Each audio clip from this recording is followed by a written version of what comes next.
നമസ്കാരം. നമ്മളിപ്പോൾ ഈ വീഡിയോ ചെയ്യുന്നത് വെച്ച് കഴിഞ്ഞാൽ നമ്മുടെ ഈ കുടിവെള്ളം 1 ലിറ്ററിൻ്റെ കുടിവെള്ളം, അതുപോലെ തന്നെ നമ്മുടെ ഈ ഫംഗ്ഷനുകളിലൊക്കെ ഉപയോഗിക്കുന്ന 500 ml 1/2 ലിറ്ററിൻ്റെ നമ്മുടെ ജ്യൂസൊക്കെ അറിയാമല്ലോ, 10 രൂപ കൊടുത്ത് വാങ്ങുന്ന ജ്യൂസിൻ്റെ ബോട്ടിൽ, ഇതെല്ലാം ദുരുപയോഗം ചെയ്യുന്നതിനായിട്ടാണ് ഈ വീഡിയോ. അപ്പോൾ ഇതുപോലുള്ള വീഡിയോ, നിരവധി വീഡിയോ ഒക്കെ ഫേസ്ബുക്കിലും യൂട്യൂബിലും ഒക്കെ വരുന്നുണ്ട്. എങ്കിലും കുറച്ചുകൂടി ജനങ്ങൾ അത് ശ്രദ്ധിക്കണം. ആരും ശ്രദ്ധിക്കുന്നില്ല. ഈ വീഡിയോ ഇങ്ങനെ കണ്ടിട്ട് പോകുന്നതല്ല, നിങ്ങൾ ശ്രദ്ധിക്കുന്നില്ല. നമ്മളെല്ലാവരും ശ്രദ്ധിക്കുന്നതിന് വേണ്ടിയിട്ട് വീണ്ടും ഇങ്ങനെ ഒരു വീഡിയോ ചെയ്യുന്നു. അപ്പോൾ കാര്യത്തിലേക്ക് വരാം. നമ്മുടെ 1 ലിറ്റർ ബോട്ടിൽ നമ്മളിപ്പോൾ എവിടെ പോയി കഴിഞ്ഞാലും ബസ് യാത്ര ചെയ്യുമ്പോൾ, ട്രെയിൻ യാത്ര ചെയ്യുമ്പോഴെല്ലാം നമ്മൾ വാങ്ങി കുടിക്കുന്നതാണ്. അതല്ലെങ്കിൽ മുമ്പൊക്കെയാണെങ്കിൽ നമ്മൾ വീട്ടിൽ നിന്ന് പോകുമ്പോഴത്തേക്കും ജീരക വെള്ളം, കരിങ്ങാലി വെള്ളമൊക്കെ നമ്മുടെ കുപ്പികളിൽ അടച്ചു കൊണ്ടുപോകും. ഇപ്പോൾ അങ്ങനെയല്ല. 10 രൂപയ്ക്കും 15 രൂപ 20 രൂപ വിൽക്കുന്ന ആളിൻ്റെ ഇഷ്ടത്തിനൊക്കെ നമുക്ക് സാധനം കിട്ടുന്നുണ്ട്. അപ്പോൾ ട്രെയിനിലൊക്കെ പോകുമ്പോഴത്തേക്കും പ്രത്യേകം ശ്രദ്ധിക്കുക. ട്രെയിനിലൊക്കെ ട്രെയിനിനകത്ത് തന്നെ അവിടെ ആൾക്കാരുണ്ട്, പ്രത്യേകം യൂണിഫോമൊക്കെ ധരിച്ച് വരുന്നവർ, അവർ കൊണ്ടുവരുന്ന വെള്ളം കുഴപ്പമില്ല. എങ്കിലും അതും മാക്സിമം ശ്രദ്ധിക്കുക. അതല്ലാതെ ഹിന്ദിക്കാരൊക്കെ 10 റുപ്യ 15 റുപ്യ 20 റുപ്യ എന്നൊക്കെ പറഞ്ഞ് കൊണ്ടുവരുന്ന ആൾക്കാരുണ്ട്. അത് പ്രത്യേകം ശ്രദ്ധിക്കുക. നമ്മൾ സാധാരണ ട്രെയിനിൽ നിന്നോ അതല്ലെങ്കിൽ ഇപ്പോൾ വേറെ എവിടെയെങ്കിലും ബസ് സ്റ്റോപ്പിലോ എവിടെയെങ്കിലുമൊക്കെ നിൽക്കുമ്പോഴത്തേക്ക് ഇതുപോലെ കൊണ്ടുവരുന്ന ബോട്ടിലുകൾ സാധാരണ നമ്മൾ എന്ത് ചെയ്യാറുണ്ട്? വാങ്ങും, ഒന്നും നോക്കുന്നില്ല, കുടിക്കുന്നു. അങ്ങനെയല്ല, പ്രത്യേകം ശ്രദ്ധിക്കുക. ഇത് ഉപയോഗശേഷം നാം അത് വലിച്ചെറിയരുത്, ഡസ്റ്റ്ബിന്നിലേക്ക് നിക്ഷേപിക്കുക. വലിച്ചെറിയത് പ്ലാസ്റ്റിക്കാണ്. പ്ലാസ്റ്റിക് ഉണ്ടാക്കുന്ന നാശനഷ്ടങ്ങൾ എത്രത്തോളമാണെന്ന് നിങ്ങൾക്ക് നന്നായിട്ട് അറിയാം. പരിസ്ഥിതിയെ എങ്ങനെയൊക്കെ ഈ പ്ലാസ്റ്റിക് ദോഷമായി ബാധിക്കുമെന്ന് നിങ്ങൾക്ക് നന്നായിട്ട് അറിയാം. വലിച്ചെറിയരുത്, വേസ്റ്റ് ബോക്സിൽ നിക്ഷേപിക്കുക. പിന്നെ പ്രത്യേകം ശ്രദ്ധിക്കേണ്ട, ഇത് നമ്മൾ ഉപയോഗശേഷം ഇത് കളയുമ്പോഴത്തേക്കും മറ്റൊരാളെടുത്ത് ഇതിനെ ദുർവിനിയോഗം ചെയ്യാത്ത രീതിയിൽ വേണം ഇത് ഉപേക്ഷിക്കാൻ. മനസ്സിലായി? കാരണം എന്ന് വെച്ച് കഴിഞ്ഞാൽ നമ്മൾ സാധാരണ കുടിച്ചിട്ട് നമ്മൾ ആൾക്കാരെ കാണിച്ച് കുറച്ച് അറിയാവുന്ന കുറച്ച് ആൾക്കാർ ഇങ്ങനെ ഒന്ന് ചപ്പിച്ചിട്ട് ഇതിനെ അങ്ങ് ഉപേക്ഷിക്കാറുണ്ട്. ചിലർ അങ്ങനെ ഉപയോഗിച്ചിട്ട് ഇങ്ങനെ തന്നെ ക്യാപ്പ് അടച്ച് കളയാറാണ് പതിവ്. അങ്ങനെ ചെയ്യരുത്. ഇത് നമ്മളിങ്ങനെ ചപ്പിച്ച് കഴിഞ്ഞാലും, നമ്മളിപ്പോൾ കുറച്ച് അറിയാവുന്ന ചപ്പിച്ചിട്ട് കളഞ്ഞാലും ഈ എടുക്കുന്ന ആൾക്കാർ, ഇതിനെ ദുരുപയോഗം ചെയ്യുന്ന ആൾക്കാർ ഇതിനെടുത്തിട്ട് ഇത്രയും മതി, ജസ്റ്റ് ഇങ്ങനെ ഒന്ന് ഊതി കഴിഞ്ഞാൽ നിങ്ങൾ പ്രത്യേകം ശ്രദ്ധിച്ചാൽ മതിയാവും. നമ്മുടെ ഈ റെയിൽവേ സ്റ്റേഷനിലൊക്കെ പോയി കഴിഞ്ഞാൽ അവിടെ ആൾക്കാർ പ്രത്യേകിച്ച് പറയണ്ടല്ലോ ആരാണ് ഇത് ചെയ്യുന്നതെന്നൊക്കെ. അപ്പോൾ ഇവർ ഇതിനെ എടുത്തിട്ട് നേരെ അവിടെ ആ റെയിൽവേ ട്രാക്കിൽ തന്നെ ഉള്ള പൈപ്പ് ലൈനുകളിൽ നിന്ന് തന്നെ വെള്ളം എടുക്കുന്ന വീഡിയോകളൊക്കെ നിങ്ങൾ പലതും കണ്ടിട്ടുണ്ടായിരിക്കും. അതെല്ലാം ശരിയായിട്ടുള്ള കാര്യങ്ങളാണ്. പലരും ചെയ്യുന്നുണ്ട്, എല്ലാവരും ചെയ്യുന്നു എന്നല്ല, പലരും ചെയ്യുന്നുണ്ട്.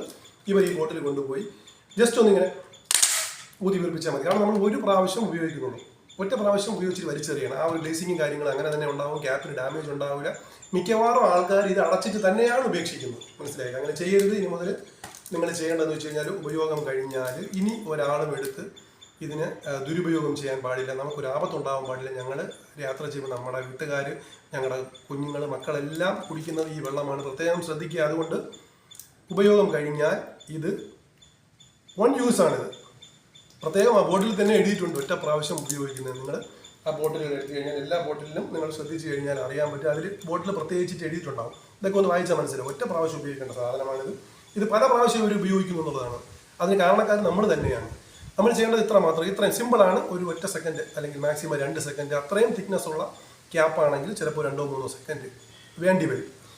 നിങ്ങൾ ഉപയോഗശേഷം ഈ ക്യാപ്പിനെ വ്യക്തമായിട്ട് നിങ്ങൾ കാണുക. ഈ ക്യാപ്പ് ഇതിനുള്ളിലേക്ക് ഇങ്ങനെ ഇട്ട് കഴിഞ്ഞാൽ ഇത് തിരിച്ചെടുക്കാൻ പറ്റില്ല. അതിനുശേഷം നിങ്ങൾ ഇങ്ങനെയൊക്കെ ചെയ്യണമെന്നൊന്നുമില്ല, ഇങ്ങനെയൊന്നും ചെയ്യണമെന്നില്ല. ഈ ക്യാപ്പിനെ ഇതിലേക്ക് കടത്തി വിട്ട് കഴിഞ്ഞാൽ പിന്നീട് ഇത് തിരിച്ചെടുക്കാൻ പറ്റില്ല. ഓക്കെ, ഇത് കട്ട് ചെയ്തെങ്കിൽ മാത്രമേ എടുക്കാൻ പറ്റൂ. അതല്ല വേറെ ഒരു രീതിയിലും ഇതിനെ എടുക്കാൻ പറ്റില്ല. അല്ലെങ്കിൽ ഇതിനെ എന്തെങ്കിലുമൊക്കെ വെച്ച് പൊട്ടിച്ചൊക്കെ കളഞ്ഞതിന് ശേഷം വേറെ ക്യാപ്പിട്ട് മാത്രമേ ചെയ്യാൻ പറ്റുകയുള്ളൂ. മാക്സിമം ശ്രദ്ധിക്കുക. അതിനൊക്കെ ഒത്തിരി ബുദ്ധിമുട്ടാണ്. അതിനൊന്നും നമ്മൾ ശ്രദ്ധിക്കില്ല. മനസ്സിലായി? എളുപ്പത്തിൽ പൈസ ഉണ്ടാക്കാൻ ശ്രമിക്കുന്ന ആൾക്കാർ അതിനൊന്നും ശ്രമിക്കില്ല. നമുക്കൊരു 50% വരെ ഇതിൻ്റെ ഈ ദുരുപയോഗം തടയാൻ പറ്റും ഇങ്ങനെ ചെയ്യുകയാണെങ്കിൽ. ഈ ക്യാപ്പ് ഒരിക്കലും തിരിച്ചെടുക്കാൻ പറ്റില്ല. എല്ലാ ബോട്ടിലുകളും നമ്മൾ ഉപയോഗിക്കുന്ന എല്ലാ ബോട്ടിലും, ഇപ്പോൾ ജ്യൂസിൻ്റെ ആയാലും ശരി, നമ്മൾ 10 രൂപ കൊടുത്ത് വാങ്ങുന്ന ജ്യൂസ് പല ഫ്ലേവറുകൾ നമുക്ക് കിട്ടും. കടകളിലൊക്കെ പല തരത്തിലൊക്കെ കിട്ടുന്നുണ്ട്. 50-ൻ്റെ മറ്റേ ബോൾ ടൈപ്പ് വരുന്നുണ്ട്, ഇതിൻ്റെ 10-ൻ്റെ വരുന്നുണ്ട്, 15-ൻ്റെ വരുന്നുണ്ട്. ഉപയോഗശേഷം ഇതുപോലെ ഇതിനകത്തേക്ക് വിട്ട് കഴിഞ്ഞാൽ തിരിച്ചെടുക്കാൻ പറ്റില്ല.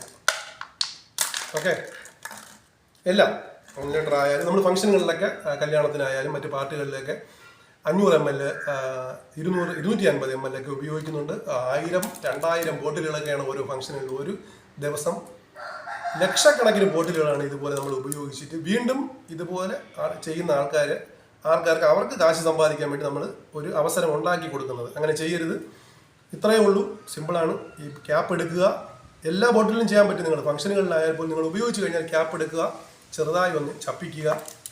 ഇങ്ങനെ ഇതിനകത്തേക്ക് നമ്മൾ ഒരല്പം സമയം എടുത്തിട്ടായാലും ഇതിനെ ഒന്ന് കടത്തി വിടുക. കടത്തി വിട്ട് കഴിഞ്ഞാൽ തിരിച്ച് ഇതെടുക്കാൻ പറ്റില്ല എന്നുള്ളതാണ്. ബുദ്ധിമുട്ടാണെങ്കിൽ നന്നായിട്ട് ഒന്ന് ചപ്പിക്കുക. കൈ വെള്ളയിൽ വെച്ച് ചപ്പിച്ചാൽ മതിയാവും. കടിച്ച് ചപ്പിക്കാനും പറ്റും, കുഴപ്പമൊന്നുമില്ല, ബുദ്ധിമുട്ടില്ല. അങ്ങനെയാണെങ്കിൽ ചില ക്യാപ്പുകളുണ്ട് വളരെ തിക്നെസ് ആയിട്ടാണ്, കടിച്ച് ചപ്പുക. ഓക്കെ, ഇങ്ങനെ ചെയ്ത് കഴിഞ്ഞാൽ ഇങ്ങനെ കടിക്കേണ്ടി വരില്ല. ചില ബോട്ടിലുകൾ മാത്രമേ അങ്ങനെ വരികയുള്ളൂ, അതല്ലാതെ വരുന്ന ബോട്ടിലുകളിൽ അങ്ങനെ വരില്ല. നമുക്കിങ്ങനെ ചെയ്ത് കഴിഞ്ഞാൽ പിന്നീട് ഇത് ഉപയോഗിക്കാൻ സാധിക്കില്ല. ഒരു 50% വരെ ഈ ബോട്ടിലുകളെ ദുരുപയോഗം ചെയ്ത് നമുക്ക് തടയാൻ പറ്റും. അപ്പോൾ ഇവർ ഈ നിറച്ചു കൊണ്ടുവരുന്ന വെള്ളം എന്ന് പറയുന്നത് നിങ്ങൾ മനസ്സിലാക്കുക, തൊട്ടടുത്തുള്ള ഏതെങ്കിലും വെള്ളമോ അവർക്ക് എവിടെയാണോ സൗകര്യം അവിടെ നിന്ന് അവർ വെള്ളം നിറയ്ക്കും. അതിപ്പോൾ പൈപ്പിലായിരിക്കാം, അതല്ലെങ്കിൽ നമ്മുടെ റെയിൽവേ സ്റ്റേഷൻ്റെ തന്നെ ആയിരിക്കാം. ഓക്കെ, അപ്പോൾ നിങ്ങൾ പ്രത്യേകം അത് ശ്രദ്ധിക്കുക. ഇതുപോലെ ദുരുപയോഗം ചെയ്ത് പൈസ ഉണ്ടാക്കുന്നവർക്ക് അവസരം ഉണ്ടാക്കാതെ നമ്മുടെ ബോട്ടിലുകൾ, എല്ലാ ബോട്ടിലുകളും 5 ലിറ്ററിൻ്റെ ബോട്ടിലും കിട്ടുന്നുണ്ട്. ഇതുപോലെ എല്ലാ ബോട്ടിലുകളും മാക്സിമം ശ്രദ്ധിച്ചിട്ട് ഇതുപോലെ ചെയ്ത് കഴിഞ്ഞാൽ പിന്നീട് അവർക്ക് ഇത് ഉപയോഗിക്കാൻ സാധിക്കില്ല. ഞാൻ വീണ്ടും പറയുന്നു, നമുക്ക് മൊത്തത്തിൽ ഇത് തടയാമെന്നല്ല, ഒരു 50% വരെ നമുക്ക് തടയാൻ പറ്റും. ഈ മലിനജലം കുടിച്ചു കഴിഞ്ഞാൽ കൊച്ചു മക്കളൊക്കെ ആയിരിക്കും യാത്രയിൽ പോകുമ്പോൾ ഇത് കുടിക്കുന്നത്. നമുക്ക് എന്തെല്ലാം അസുഖം, ഇപ്പം തന്നെ ഷിഗല്ലോ ഏതൊക്കെയോ ഗല്ലോ എന്ന് പറഞ്ഞ് പല പല അസുഖങ്ങൾ, പേര് പോലും നമുക്കറിയില്ല, കേട്ടിട്ടില്ലാത്ത പേരിൽ പല അസുഖങ്ങളും കുടിവെള്ളത്തിലൂടെ വരുന്നുണ്ട്. അപ്പോൾ എല്ലാവരും പ്രത്യേകം ശ്രദ്ധിക്കുക. ഞാനും കുറേ നാൾ മുന്നേ ഇങ്ങനെയൊക്കെ തന്നെയായിരുന്നു, വാങ്ങുന്നു, ശ്രദ്ധിക്കുന്നില്ല, കുടിക്കുന്നു, ഉപയോഗശോഷം എവിടെയെങ്കിലും മാറ്റി വയ്ക്കുന്നു, അങ്ങനെ വയ്ക്കുന്നു. നമ്മൾ എവിടെ നോക്കിയാലും ഇതുപോലെയാണ്. പക്ഷേ ഇനി അങ്ങനെ ചെയ്യരുത്, പ്രത്യേകം ശ്രദ്ധിക്കുക. അപ്പോൾ ഈ വീഡിയോ നിങ്ങൾക്ക് ഇഷ്ടമായി കഴിഞ്ഞാൽ നിങ്ങൾ മാക്സിമം ഷെയർ ചെയ്യുക, മറ്റുള്ളവർക്കൊരു ഉപകാരപ്രദമാവട്ടെ. നമുക്ക് നമ്മുടെ യൂട്യൂബ് ചാനൽ നിങ്ങൾ സബ്സ്ക്രൈബ് ചെയ്യുക, ലൈക്ക് ചെയ്യുക, സപ്പോർട്ട് ചെയ്യുക. ഓക്കെ, ഇനി അടുത്തെന്ന് പറയാൻ പോകുന്നതെന്ന് വെച്ച് കഴിഞ്ഞാൽ നമ്മുടെ 20 ലിറ്റർ നമ്മൾ ഏറ്റവും കൂടുതൽ ഉപയോഗിക്കുന്ന വീടുകളിൽ ഇപ്പോൾ നമുക്കറിയാം, കിണർ ജലമൊന്നും നമുക്കിപ്പോൾ ഉപയോഗിക്കാൻ പറ്റാത്ത അവസ്ഥകളാണ്. അടുത്തടുത്ത് വീടുകളായി, സിറ്റിയിലേക്കാണെങ്കിൽ അടുത്തടുത്ത് വേസ്റ്റിൻ്റെ കുഴികളുണ്ട്.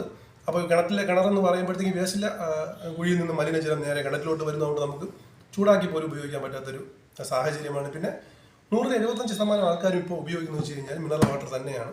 നല്ല എല്ലാ പ്യൂരിഫിക്കേഷനും കഴിഞ്ഞ് പ്ലാന്റുകളിൽ നിന്നും വരുന്ന വെള്ളം തന്നെയാണ് ഈ 20 ലിറ്ററിൻ്റെ. അപ്പോൾ ഇത് കുഴപ്പമില്ല. അതിലും കുറച്ച് കാര്യങ്ങൾ ശ്രദ്ധിച്ചു കഴിഞ്ഞാൽ പ്രശ്നമില്ലാതെ നമുക്കിത് ഉപയോഗിക്കുന്നതുകൊണ്ട് കുഴപ്പമൊന്നുമില്ല. ഇതിൽ കുറച്ച് പ്രശ്നങ്ങളും കാര്യങ്ങളൊക്കെ ഉണ്ട്. ശ്രദ്ധിക്കേണ്ട കാര്യങ്ങൾ എന്താണെന്ന് വെച്ച് കഴിഞ്ഞാൽ അടുത്ത വീഡിയോയിൽ ഞാനത് പറഞ്ഞു തരാം. ഇതിനകത്ത് കുറച്ച് കാര്യങ്ങൾ, ഇതിൻ്റെ ബോട്ടിൽ സംബന്ധമായിട്ട്, ഇതിൻ്റെ വാഷിംഗ് സംബന്ധമായിട്ട്, ഇത് നമ്മൾ കമഴ്ത്തി വയ്ക്കുന്ന ഡിസ്പെൻസറും കാര്യങ്ങളും ഒക്കെ ഉണ്ട്. അത് എങ്ങനെയാണ്, ഏത് രീതിയിൽ വാഷ് ചെയ്യണം, എങ്ങനെയൊക്കെയാണ് ചെയ്യേണ്ടത്, ഈ ബോട്ടിൽ എത്ര കാലം വരെ ഉപയോഗിക്കും, ഒരു ബോട്ടിൽ ഇത്ര കാലം വരെ മാത്രമേ ഉപയോഗിക്കാവൂ, ഇത്ര ദിവസം അല്ലെങ്കിൽ ഇത്ര മാസം, അങ്ങനെ കണക്കും കാര്യങ്ങളൊക്കെ ഉണ്ട്. ഇതൊന്നും അറിയാതെ നമ്മുടെ ആൾക്കാർ ഇങ്ങനെ ഏതെങ്കിലും ഒരാൾ കുറച്ച് ബോട്ടിൽ കൊണ്ടുവരുന്നു, അതിന് നമ്മൾ വാങ്ങി വെക്കുന്നു. അതിലും ക്യാപ്പ്, സ്ലീവ്, ഡേറ്റ് കാര്യങ്ങളെല്ലാം ശ്രദ്ധിക്കേണ്ടതുണ്ട്. പ്ലാന്റുകളിൽ നിന്നാണ് വരുന്നത്, അതിനെ ദുർവിനിയോഗം ചെയ്യുന്ന കുറച്ച് ആൾക്കാരുണ്ട്. അപ്പോൾ അതിൻ്റെ ഫുൾ ഡീറ്റെയിൽസ് ആയിട്ട് ഞാൻ അടുത്ത വീഡിയോയിൽ വരുന്നതാണ്. അപ്പോൾ ഇഷ്ടപ്പെട്ട് കഴിഞ്ഞാൽ ലൈക്ക് ചെയ്യുക, സബ്സ്ക്രൈബ് ചെയ്യുക, മാക്സിമം നിങ്ങൾ ഷെയർ ചെയ്യുക, സപ്പോർട്ട് ചെയ്യുക. Okay, thank you.